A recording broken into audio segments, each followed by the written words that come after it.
Hundreds of people displaced by a massive fire in the Bronx, now facing an uncertain future with their temporary housing set to expire already, less than a week after some lost everything. So we say good evening on this Monday. I'm Candace Gibson. And I'm Erin LeBeau. What grew to be a 5-alarm fire broke out overnight on Friday in the Allerton section of the Bronx. Now, the top floor completely engulfed in flames. 7 people were injured and hundreds more left on the streets. Pix 11's Corey McGinnis spoke with some of the fire victims as they struggle to find long-term housing solutions. Any necessities, any garments, we have new garments to distribute to you.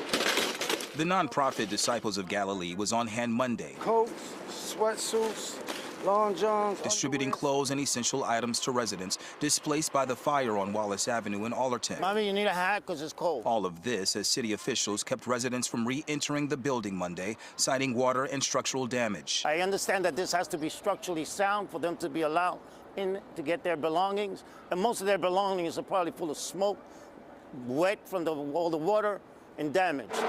As tensions mounted among displaced residents, Cynthia Quintana emerged as one of many who lost everything in the fire. My apartment was one of the first to blow up. I watched my belongings disappear within 3 minutes. I'm devastated. I feel a little lost. The fire, which started on the top floor of the 6-story building, quickly spread, leaving many residents with nothing but the clothes on their backs. For Quintana, the loss was particularly painful. I recently lost my husband, and I had everything there, all my memories, everything. Despite the tragedy, Quintana found strength in her faith and the support of the community. The American Red Cross of Greater New York has registered 102 families since the fire.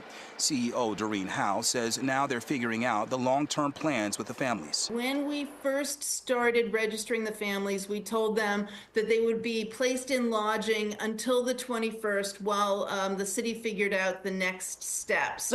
Some displaced families met with caseworkers to help them get back on their feet and find permanent housing. However, uncertainty looms with Quintana and other residents as their temporary housing is set to expire. After the 21st, to be honest with you, I don't know where I'm going to end up. When I went over there, they were talking about, oh, from here, you're going to go to a shelter. You're going to be sharing your bathroom and in your kitchen. And I said, no. I went over there with like 10 people, and we said, no, we're not going to a shelter. While the Disciples of Galilee continue offering more than just material support to those affected, Quintana remains grateful. I'm just praying every day that I find a place to live. In the Bronx, Corey McGinnis, Pix 11 News.